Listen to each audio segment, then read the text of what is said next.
وَلَنَبْلُوَنَّكُمْ بِشَيْءٍ مِّنَ الْخَوْفِ ہم تم کو آزمائیں گے کبھی خوف دے کر، ہم تمہیں آزمائیں گے کبھی مال میں کمی دے کر، ہم تمہیں آزمائیں گے کبھی اولاد میں کمی دے کر، ہم کبھی آزمائیں گے قلت جان قلت نفس دے کر۔ جب اللہ کا قانون ہے کہ ہم تمہیں آزمائیں گے تو اللہ غوث کو بھی آزماتا ہے، کتب کو بھی آزماتا ہے، اللہ اپنے نبیوں کو بھی آزماتا ہے۔ پیارے دوستو، السلام علیکم ورحمۃ اللہ وبرکاتہ۔ امید ہے کہ آپ سب اللہ تبارک و تعالیٰ کے فضل و کرم سے بخیر و عافیت میں ہوں گے، اچھے ہوں گے، ٹھیک ہوں گے۔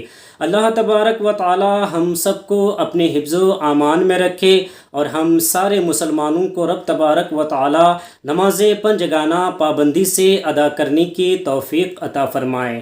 دوستو، نماز عالم اسلام پر فرض ہے، اور جو نماز کو جان بوجھ کر چھوڑنا تو دور کی بات رہی، علماء کرام فرماتے ہیں کہ جو نماز میں سستی کرتا ہے، لاپرواہی کرتا ہے، وہ بھی اللہ تبارک و تعالیٰ کے نزدیک بہت بڑا گناہ گار ہے۔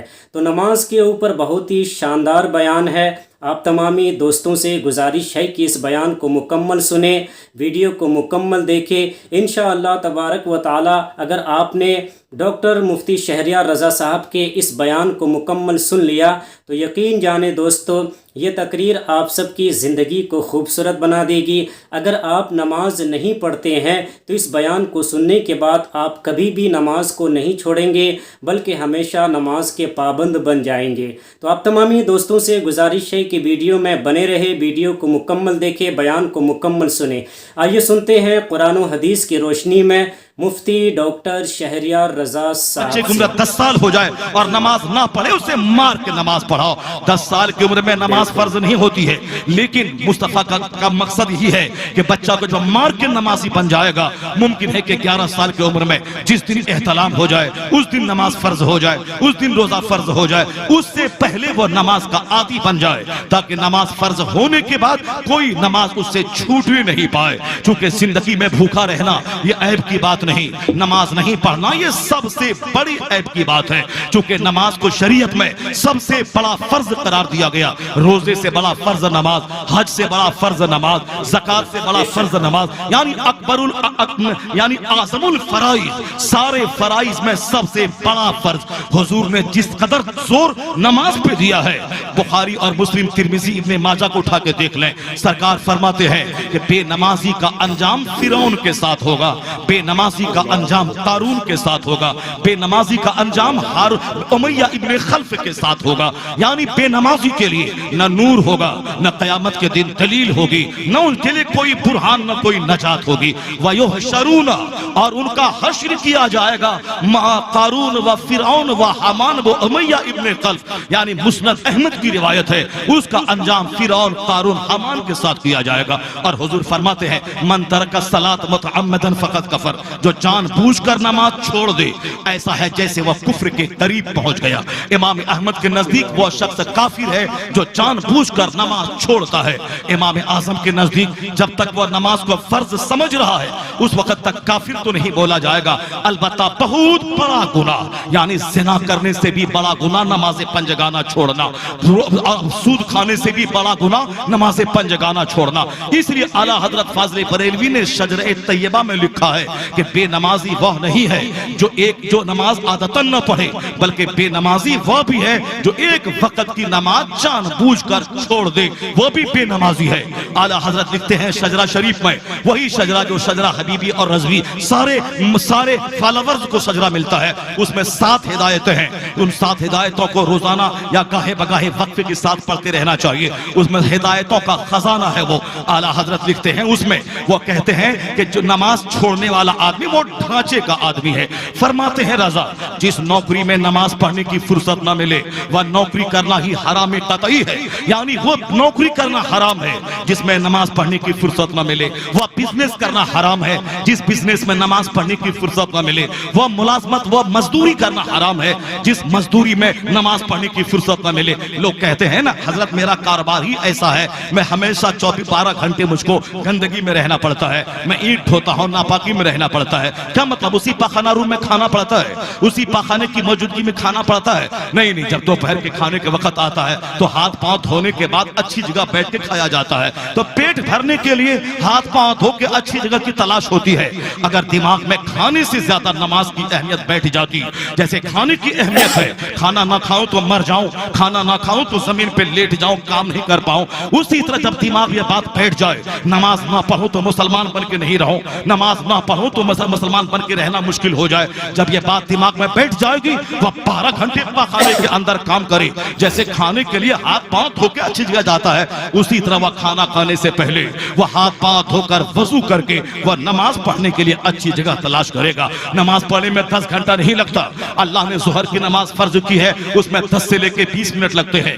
اللہ نے عصر کی نماز بھیڑ بھاڑ کے وقت میں فرض کی ہے، یعنی وہ کاروبار کا ٹائم ہوتا، اسی لیے اس میں 4 رکعت نماز فرض کی ہے تاکہ 4 منٹ میں بندہ 5 منٹ نماز پڑھ لے. مغرب کی نماز سورج کے ڈوبنے کے بعد اپنے گھر واپس آنے کا ٹائم رہتا ہے، دکان سے لوٹنے کا، کھیت سے لوٹنے کا، بازار سے لوٹنے کا، گھر آنے کا. اس وقت میں بھی مختصر سی نماز 7 رکعت نماز ہے. لیکن عشاء کی نماز تھوڑی طویل نماز ہے، 4 رکعت فرض ہے، 3 رکعت اس میں واجب ہے، 2 رکعت نماز سنت موقدہ ہے، اور پھر اس میں سنت غیر موقدہ بھی ہے، چونکہ وہ آرام کا وقت ہے، وہ رات کا. اس لیے خوب ڈھیر نماز پڑھ لے، اس کے بعد اللہ کا نام لے کے بستر پہ سو جا، شاید کہ دوبارہ اٹھنا نصیب نہ ہو. یہ نماز تیری زندگی کی آخری نماز ہو جائے. اور جب صبح نیند سے بیدار ہو جاؤ، جب جاگ جاؤ تو اللہ کا شکر ادا کرو کہ نیند کی حالت میں تو ہم مر چکے تھے، اللہ نے دوبارہ جیسے ہم کو زندگی عطا کر دی ہو. جس اللہ نے زندگی عطا کی تو سب سے پہلے دکان اور مکان نہیں جانا ہے.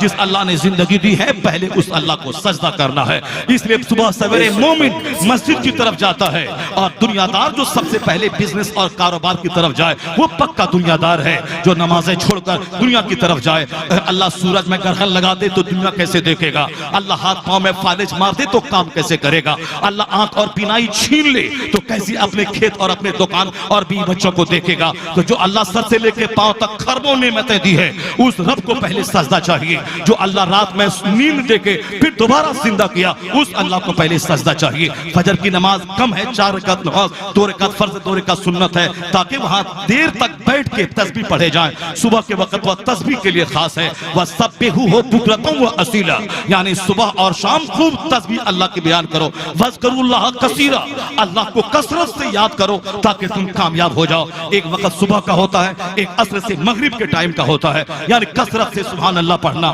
درود پاک پڑھنا، لا الہ الا اللہ کا ورد کرنا. جیسے حج کے موقع پر وہاں مغرب کی نماز عرفات میں نہیں پڑھنی ہے، مغرب کی نماز جا کے سیدھے مزدلفہ میں ادا کرنی ہے، اور ظہر کی نماز کے ساتھ ہی عصر کی نماز پڑھ لینا ہے. اور اگر اپنا امام نہ ہو، تنہا پڑھنا ہے، تو ظہر کی نماز کے بعد ذکر، پھر عصر کی نماز اول وقت میں پڑھ لینا ہے. مقصد شریعت کا کیا ہے؟ تاکہ عصر کو ظہر کے ملا کے پڑھا جائے تو ایک لمبا وقت مل جائے ذکر و اذکار کرنے کا، اللہ سے دعا مانگنے کا. چونکہ عرفات کا میدان وہ دعاؤں کے لیے خاص میدان ہے، تاکہ بیچ میں عصر کی نماز کے لیے پھر اسے وقفہ نہ کرنا پڑے، ظہر سے ہی ملا کے پڑھ لے تاکہ ایک لمبا وقفہ ملے دعا کرنے کے لیے، ذکر و اذکار کرنے کے لیے. اسی لیے فجر کے ٹائم کے بعد ذکر و اذکار کے لیے لمبی دعا چاہیے، اور پھر نماز کے بعد لمبی تسبیح چاہیے. باقی اور اوقات میں جیسے جماعت ختم ہوئی سلام پھیرا، فوری دعا کرنی چاہیے. اور عصر اور فجر کے بعد دعا میں طول دے اور بیچ میں وقفہ دے کہ مقصد ہے ذکر و اذکار کرنا. یعنی یہ نماز فرض ہے، اتنا بڑا فرض کہ زکات اور حج سے بڑا فرض. اور حضور فرماتے ہیں من ترک صلاۃ متعمدا، جس نے ایک وقت کی نماز جان بوجھ کر چھوڑ دی، کتب اسمہ علی باب النار فی من یدخلها. مصطفیٰ فرماتے ہیں جب کوئی جان بوجھ کر ایک وقت کی نماز چھوڑ دیتا ہے تو اس کا نام جہنم کے اس دروازے پر لکھ دیا جاتا ہے جس دروازے سے اس کو داخل ہونا ہے، اس میں داخل ہونا ہے. کتب اسمہ علی باب النار، یعنی ان کا نام جہنم کے اس دروازے پر لکھا جاتا ہے جس دروازے سے اس کو داخل ہونا ہے. ادھر نماز قضا ہوئی ایک وقت کی جان بوجھ کر، وہاں جہنم کے دروازے پہ نام لکھا گیا. ایک روایت میں آیا ہے جو ایک وقت کی نماز جان بوجھ کے چھوڑ دے اس کو 80 برس تک جہنم کی آگ میں جلنا پڑے گا. یہ تو ہو گئی نماز چھوڑنے کی مذمت. اور مصطفیٰ فرماتے ہیں جو نماز پڑھے گا اس کا حشر کس کے ساتھ ہوگا؟ جو نماز پڑھے گا اس کے لیے یہی نماز نور ہوگی، یہی نماز برہان ہوگی، یہی نماز دلیل ہوگی اور یہ نماز اس کے سارے گناہوں کو اسی طرح مٹا دے گی۔ بخاری اور مسلم کی روایت میں آیا ہے، آقا فرماتے ہیں کسی کے دروازے پر ایک نہر ہو، 5 بار وہ غسل کرتا ہو، ہر یبقى من درنہ شعون، کیا اس کے بدن پہ میل کچیل میں سے کوئی چیز باقی رہ جائے گی؟ صحابہ کہتے ہیں لا یا رسول اللہ، کیسے میل باقی رہے گا جبکہ وہ 5 بار نہاتا ہو؟ حضور فرماتے کذالک مثل الصلوات الخمس یمحو اللہ بہن الخطایا، یہی مثال نماز پنجگانہ کی ہے کہ اللہ نماز پنجگانہ کی برکت سے سارے گناہوں کو مٹا دیتا ہے، یعنی یہ نماز کی برکت ہے۔ آقا ایک بار پتجھڑ کے موسم میں ایک درخت کے پاس کھڑے تھے، صحابہ آپ کے ارد گرد جمع تھے۔ بخاری شریف کی حدیث میں آیا ہے صحابہ نے سرکار نے وہ ٹہنی ہلا دی، درخت کے پتے جھڑنے لگے۔ آقا فرماتے ہیں جس طرح یہ درخت کے سوکھے پتے جھڑ رہے ہیں، اسی طرح جو پابندی سے نماز پڑھتا ہے اس کے گناہ بھی اسی پتوں کی طرح جھڑ جایا کرتے ہیں۔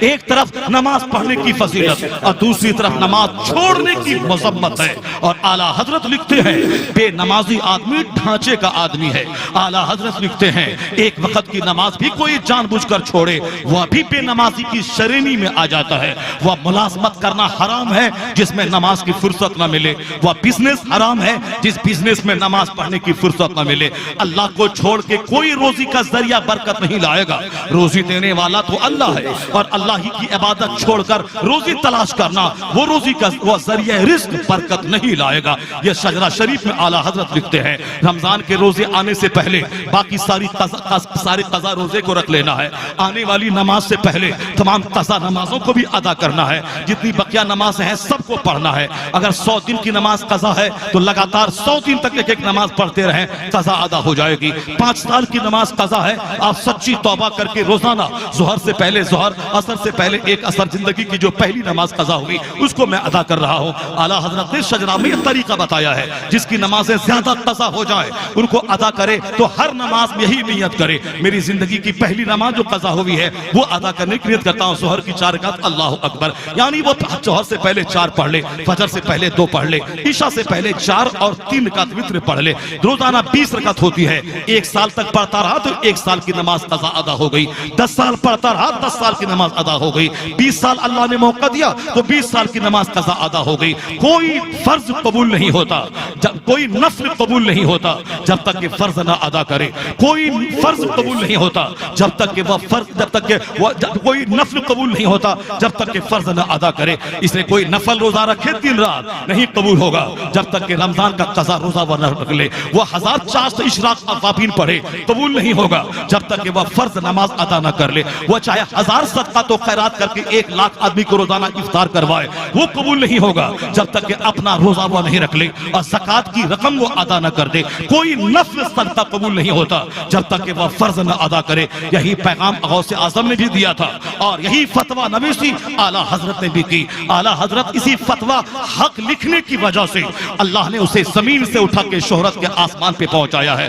انہوں نے روح رعایت نہیں کی ہے، انہوں نے چاپلوسی نہیں کی ہے، انہوں نے 1000 رات میں جا کر نماز نفل ادا نہیں کی ہے۔ وہ تہجد پڑھتے تھے مختصر، وہ نماز عشاء کو 4 پڑھتے تھے مختصر، مگر نماز فرض ادا کرنا، زندگی میں فرض ہونے سے پہلے نماز شروع کرتے ہیں اور زندگی کا آخری دن یعنی 25 صفر 1340 ہجری، یعنی جس دن آپ کا وصال ہوا جمعہ کے دن، اس دن کی آخری نماز بھی آپ کی قضا نہیں ہوئی، اور نماز فرض ہونے سے پہلے یعنی 4-5 سال کی عمر سے آپ نمازی تھے۔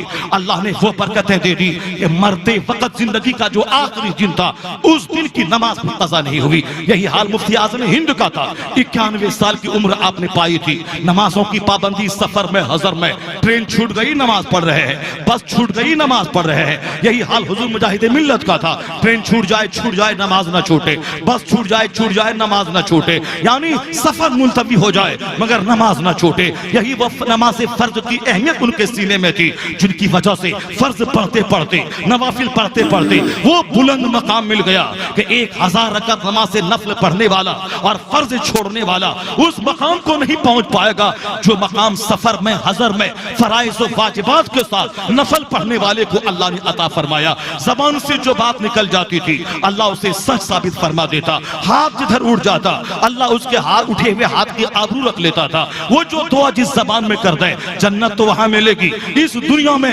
اللہ نے نیک لوگوں کی دعاؤں میں وہ تاثیر عطا کر دی.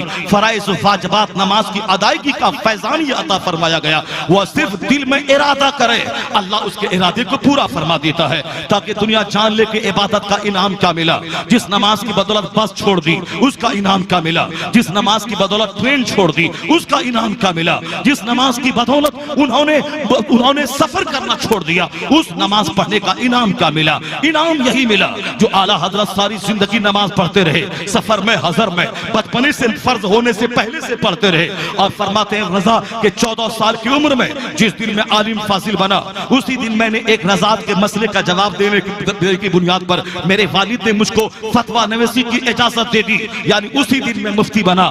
فرماتے اس دن شریعت کے احکام میری طرف متوجہ ہوئے, یعنی اسی دن نماز آپ پر فرض ہوئی, اس دن آپ محتلم ہوئے یعنی جوان ہو گئے. مسئلہ وہی ہے کہ 10 سال کے بعد لڑکا ہو یا لڑکی, جس دن احتلام جس دن مہانہ خون اس دن جوان, اور 15 سال کے بعد چاہے احتلام ہو چاہے خون نہ آئے دونوں جوان مانا جائے گا. اس بیچ میں جس دن احتلام ہوا اس دن سے جوان سارے قانون شریعت کے اس پر واجب فرض اور واجب اس پر ان کی طرف متوجہ ہو جائیں گے. روزے کا موسم ہے تو فرض ہو جائے گا, زکوٰۃ اگر صاحب مال ہے تو زکوٰۃ فرض ہو جائے گی, اگر وہ صاحب استطاعت ہے تو حج فرض ہو جائے گا, نہیں اگر ہے حج زکوٰۃ فرض نہیں تو نماز تو پر فرض اعظم ہے, نماز پڑھنا اس پر فرض ہے. سفر میں حضر میں غریبی میں امیری میں ننگا رہے کپڑا نہ رہے تو ننگا پڑھے, گھر میں کانٹا کھود کے پڑھے مگر نماز پڑھے, کھڑا نہ رہے تو بیٹھ کے نماز پڑھے, بیٹھ نہ سکے تو لیٹ کے پڑھے, کسی حالت میں فرض نہیں ہے. تو اللہ والوں نے اپنی اولاد کو ایسی تربیت دی کہ نماز فرض ہوگی 10 سال میں, 5 سال کی عمر سے ہی بچہ نمازی ہے. نماز فرض ہوگی 12 سال میں, 4 سال کی عمر سے ہی بچہ نمازی ہو گیا. وہ والد کرام اپنے بچوں کو اٹھاتے تھے, بیٹا فجر کی اذان ہو گئی چلیے میرے ساتھ مسجد میں. آج کل میرے بچوں کو اسکول کا ٹائم آ جائے تو ہم بچوں کو اٹھاتے ہیں, اسکول کا وقت آ گیا بس کھڑی ہو گئی ماں اٹھاتی ہے, لیکن اسکول کے لیے اٹھانے والی ماں کبھی توفیق نہیں ملتی. وہ اسکول جو دنیا ہے, وہ اسکول جہاں پڑھنے کے بعد نوکری مل گئی تو چند سکے دنیا کے ملیں گے, لیکن نماز کے بارے میں حضور نے فرمایا ہے رکعت الفجر خیر من الدنیا وما فیہا, فجر کی 2 رکعت نماز دنیا اور دنیا میں جو کچھ ہے اس سے بہتر ہے.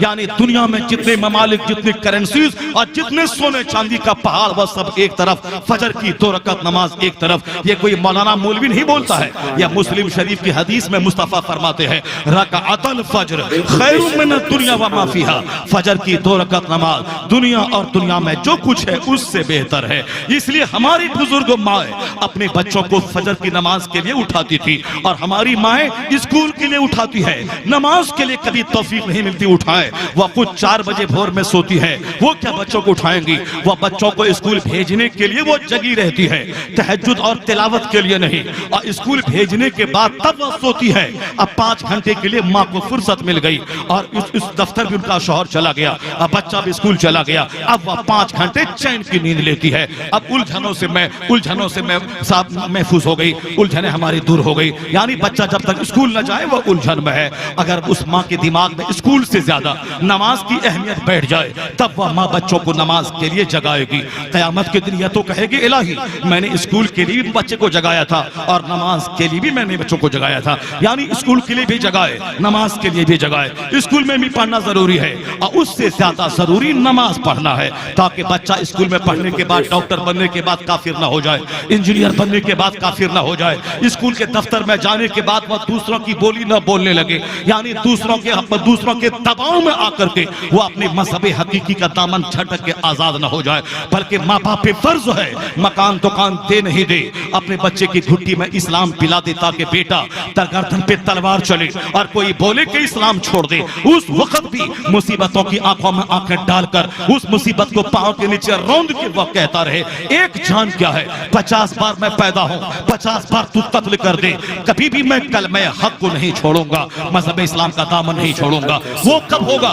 وہ اسی وقت ہوگا جب ماں اس کی گھٹی میں اسلام پلائی ہوگی, جب باپ کو بال بچے کے ساتھ گفتگو کرتے ہوئے اسلام کی بات کیا ہوگا, اور صرف کھانا کمانے کی بات کیا ہوگا بچہ کہ ہم اجمیر گئے تو مکان مل گیا, ہم بغداد گئے تو گاڑی مل گئی, ہم دھام نگر گئے تو 2-4 فیکٹری مل گئی. اگر یہی فیکٹری اور مکان کی بات بچے کو بتاؤ گے, یہ بچہ جب دھام نگر جائے گا اور اللہ کی آزمائش کے مطابق اگر اس کو دولت نہیں ملی, چونکہ اللہ قرآن میں فرماتا ہے وَلَنَبْلُوَنَّكُمْ بِشَيْءٍ مِّنَ الْخَوْفِ, ہم تم کو آزمائیں گے کبھی خوف دے کر, ہم تمہیں آزمائیں گے کبھی مال میں کمی دے کر, ہم تمہیں آزمائیں گے کبھی اولاد میں کمی دے کر, ہم کبھی آزمائیں گے قلت جان قلت نفس دے کر. جب اللہ کا قانون ہے کہ ہم تمہیں آزمائیں گے تو اللہ غوث کو بھی آزماتا ہے, کتب کو بھی آزماتا ہے, اللہ اپنے نبیوں کو بھی آزماتا ہے, اللہ اپنے رسولوں کو بھی آزماتا ہے. یعنی کبھی تنگیاں دے کے آزماتا ہے, کبھی مال کی فراوانی دے کے آزماتا ہے, کبھی تندرستی دے کے آزماتا ہے, اور کبھی بیماری دے کے آزماتا ہے,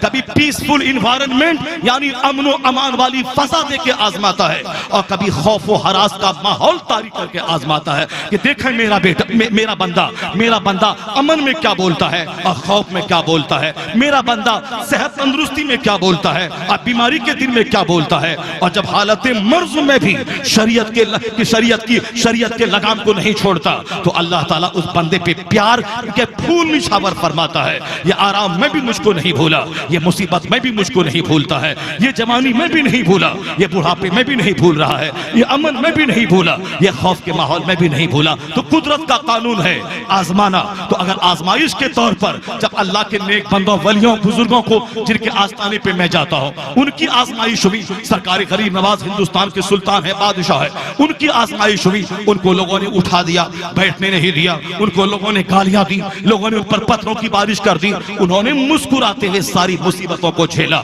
جب انہوں نے مسکراتے ساری مصیبتوں کو جھیلا, اللہ رب العزت نے وہ انعام دیا ہے کہ معین الدین تم نے ہر حال میں اسلام کی تبلیغ کی, گالیاں سن کر مصیبتیں اٹھا کر تم نے اسلام کی تبلیغ کی ہے, اپنا وطن چھوڑا میرے لیے, اپنی خواہشات قربان کیا میرے لیے, اپنے نفس کو بٹایا میرے لیے, گالیاں سنی میرے لیے, اپنا وطن تم نے چھوڑا میرے لیے, 25 سال تک تم نے علم حاصل کیے ہمارے لیے, 25 سال تک اپنے مرشد کا جھولا ڈھویا سفر میں حضر میں عثمان ہارونی کا میرے لیے, اور تم نے اجمیر آ کر اس اسلام کی تبلیغ کی ہمارے لیے, نہ زمین خریدی نہ مکان خریدا, اپنے آپ کو مٹا دیا تم نے اسلام کی تبلیغ کے لیے. اب اللہ کے پیار نے اسے اپنی آغوش میں ایسا لیا کہ تو جیا میرے لیے اور تو مرا میرے لیے, اب میں تیرے نام کو مرنے نہیں دوں گا, جب تک یہ ہندوستان رہے گا تیرے آستانے پہ کروڑوں لوگوں کو میں آنے پہ مجبور کر دوں گا. تیرا بیٹا رہے نہ رہے, یہ کروڑوں روحانی بیٹا ہوگا جو حاضری دے گا, فاتحہ پڑھے گا,